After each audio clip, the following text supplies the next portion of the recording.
Hi, this is Corey Johnston, and today's lesson is going to come from the 12th chapter of Proverbs. Now, beginning in the 10th chapter, the book assumes an abrupt transition, whereas the first 9 are arranged generally according to a common theme in each one. After 10, they there's seemingly no related connection between most verses and its predecessor and antecedent. Now, to be clear, this is not a universal formula, and there are connections which exist between the scattering of the verses, so we just want to bear that in mind, that most of these verses will carry no identifiable connection to its predecessor and successor verse. So the opening verse reads, "Whoever loves discipline loves knowledge, but he who hates reproof is stupid. The natural man avoids discipline like the plague, and no one, as humans, we are geared to avoid pain and suffering, but discipline, lovingly administered, can be an effective educative tool for the parent or the teacher, and to refuse to embrace it or to avoid it or shun it is identified as a species of stupidity, and rightly so, because without discipline we can never grow or progress in knowledge or anything else.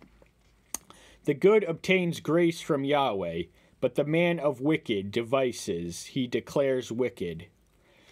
So this is what is known as an antithetical verse. Many of the Proverbs are arranged in such whereby one item is compared to its antithesis or opposite. So herein we have a contrast between the good who obtains grace. Now grace, strictly speaking, is the unmerited favor, but why shouldn't his grace extend to the good? And the man of wicked devices is declared according to his nature. He is what he is. There's no escaping it or arguing otherwise at the judgment. "A man is not established by wickedness, but the root of the righteous shall not be moved." So this says that it is folly to establish ourselves in wickedness, and the sad fact of history is that many people do. The schemes for money and power are omnipresent throughout the history of any civilization, but in spite of their presence, the root of the righteous shall be unfazed and indifferent to their machinations. "A capable wife is the crown of her husband, but one causing shame is like rottenness in his bones."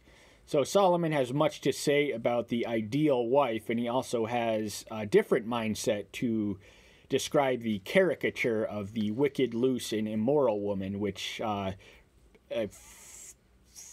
resurfaces throughout the book of Proverbs, and we can read of his most extensive description of the ideal wife in the 31st verse, although that may or may not have been written by him.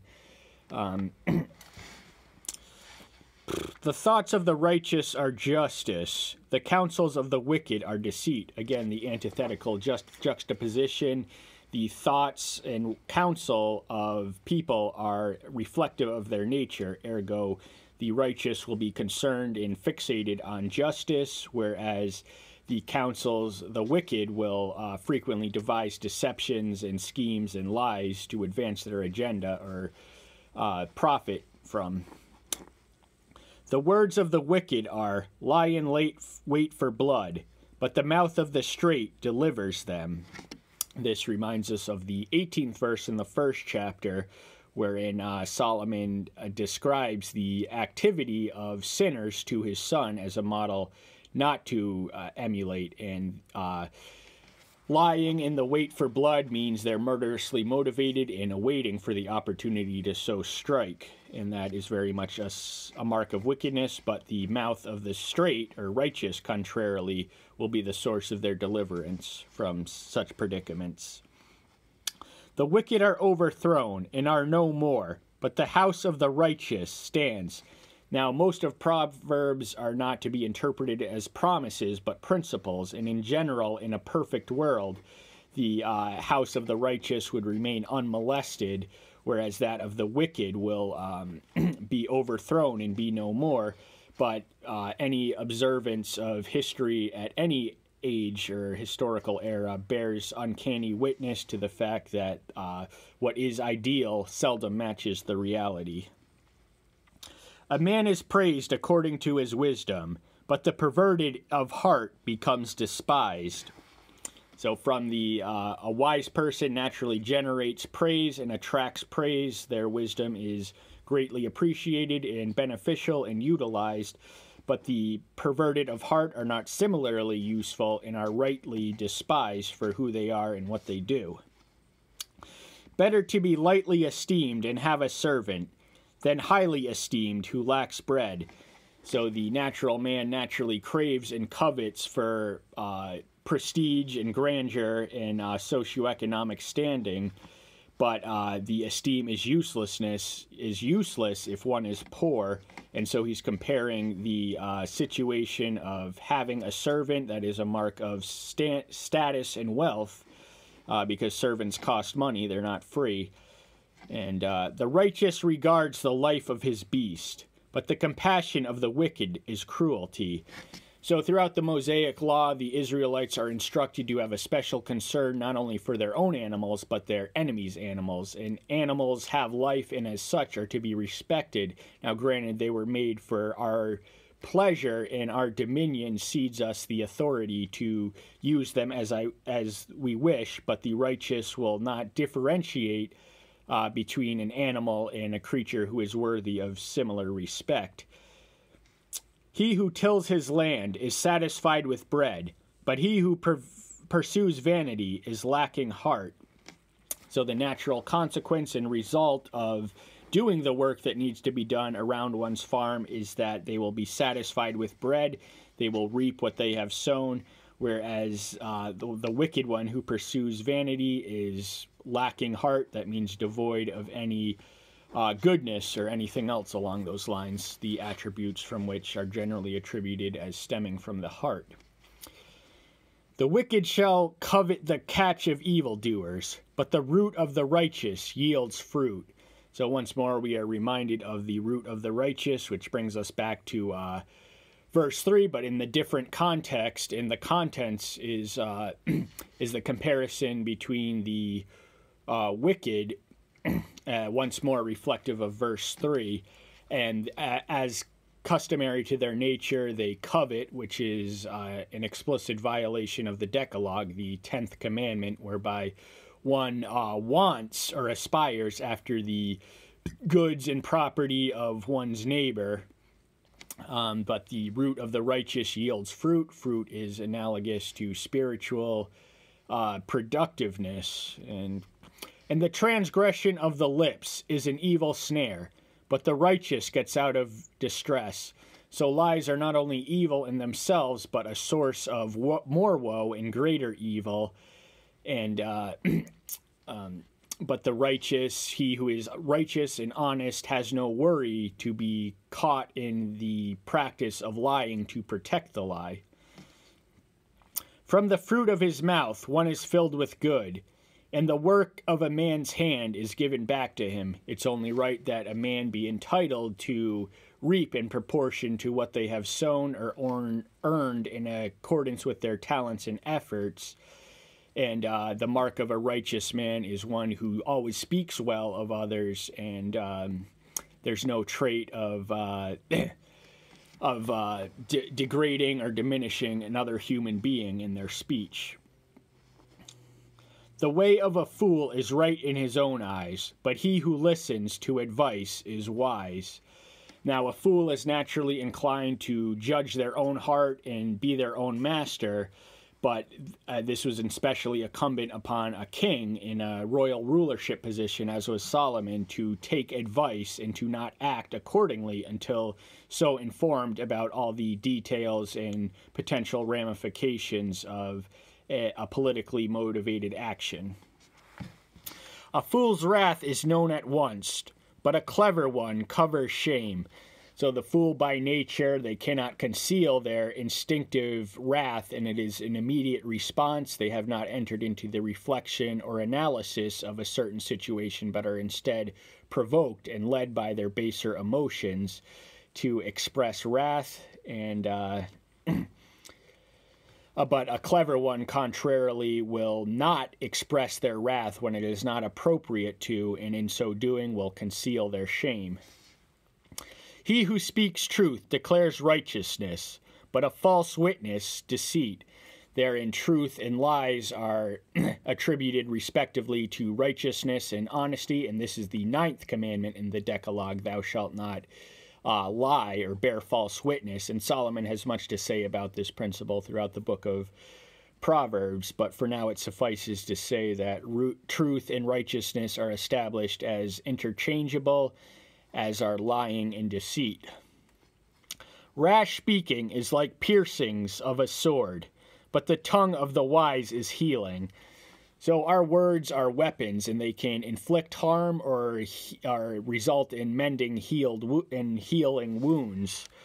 So the outcome is determined by the outlook. If they can be a harmful, painful weapon, inflicting injury on its target audience, but the speech of the wise will bring healing and that which is beneficial to their audience. The lips of truth is established forever, but a lying tongue is but for a moment. Truth by its very nature is eternal. It is inviolate and unchanged by any interpretation or circumstance, whereas lies are fleeting and flickering, but the truth endures forever. Ergo, it is a safer investment in immortality to spend this life devoted to the truth. Deceit is in the hearts who plot evil, but counselors of peace have joy. Now, much of Proverbs are so self-evident as to inspire many students to question to what extent they belong in wisdom literature, the category thereof. But Solomon was able to combine common sense with uncommon insight, and so that we understand that deceit is the nature of those who plot evil. One cannot accomplish the evil unless they spread deceit in order for it to grow. But the counselors of peace, contrarily, instill, possess, and administer joy. No harm befalls the righteous, but the wicked shall be filled with evil. Again, this is a principle, not a promise. In an ideal world, no harm would befall the nature, but the wicked, testament to their nature, will be filled with evil. That is what they are, and that is what they do. They are wicked by nature and not necessarily by choice, although they do exercise their agency towards wickedness. Lying lips are an abomination to Yahweh, but those who deal truly are his delight. So lying lips does not please Yahweh, and he created us and commanded us to bear witness to truth and not to use lies for selfish or ulterior motives. But those who deal truly, that means administer justice fairly and speak honestly, are his delight. They are acceptable and worthy in his sight. A clever man is concealing knowledge, but the heart of fools proclaimeth folly. So therein we understand that the nature of foolishness is self-aggrandizing and self-advertising. The fool will parade and advertise. The words of the fool will, unbeknownst to the fool, only instill the impression of just how foolish he is, whereas a clever man does not necessarily suffer from the same compulsion as the foolish person to express themselves. They are content to know what they know and not necessarily share it with others in the interest of promoting their own knowledge and wisdom. And Solomon has much to say about the connection of the concealing nature of wisdom versus the self-advertising nature of foolishness throughout the book of Proverbs. I have it marked 11:26 and 11:13, 18:2, 13:3, and 15:2 verses which immediately parallel this principle. The hand of the hard workers rules, but the lazy is put to compulsory labor. Now, slavery and servitude were very much realities, very present realities in the ancient world. And the fact is that one who would not voluntarily subject himself to any bondage of any variety is in for a rude awakening when they're investing themselves because they want but don't work, and they buy things on credit, and then in order to harness the debt or relieve the debt, they find themselves in the mercy of a master, and that could have all been averted through diligence and hard work. Anxiety in the heart of man causes depression, but a good word makes him glad. Now, anxiety in the Sermon of the Mount is identified not necessarily as sinful, but the source of other sins. When we are anxious or worried, the things which we worry about seldom come to pass, and even if they do, they're not as bad as we make it. So anxiety puts us in a dread of the future, which we should prepare for and embrace. It is the source of depression, but that depression can be alleviated through good words and good works. The righteous is a guide to his neighbor, but the way of the wicked leads them astray. I've heard Christians compared to lighthouses in a dark and fallen world, and that we exist to provide other people with a model for the straight and narrow. But the wicked, by their very nature, leads them astray. Now, we are likened to sheep in that our natural inclination is to wander waywardly away from our Heavenly Father. The lazy one has no game to roast, but the hard worker prizes his possession. Now, because the lazy do not have any sense of ownership, whereas the diligent do, they prize their possessions and treat them accordingly and make them last and make them useful, but the laziness is unable to overcome the hurdle of sloth to attain any possessions of their own. In the way of righteousness is life, and in its pathway there is no death. Now, this is one of the several occasions in the book of Proverbs where Solomon reiterates the principle espoused by St. Paul in Romans 6:23, which is also antithetically arranged, which reads, paraphrased, the wages of sin is death, but the free gift of eternal salvation is through Yahshua the Messiah. So in here we have the same life and death contrast. In the way, the Messiah is identified as the way, the truth, and the life, and we disciples are commanded to walk the way, which is straight and narrow. But in its pathway there is no death, and broad is the road which leads to destruction and death. And this ultimately, I probably shouldn't have interpreted this Christologically. That's one of the errors I'm frequently complaining of when reading biblical commentaries on the New Testament, but that's what I got, and I'm glad you're here. Stay tuned until next time. Thank you so much. Bye-bye.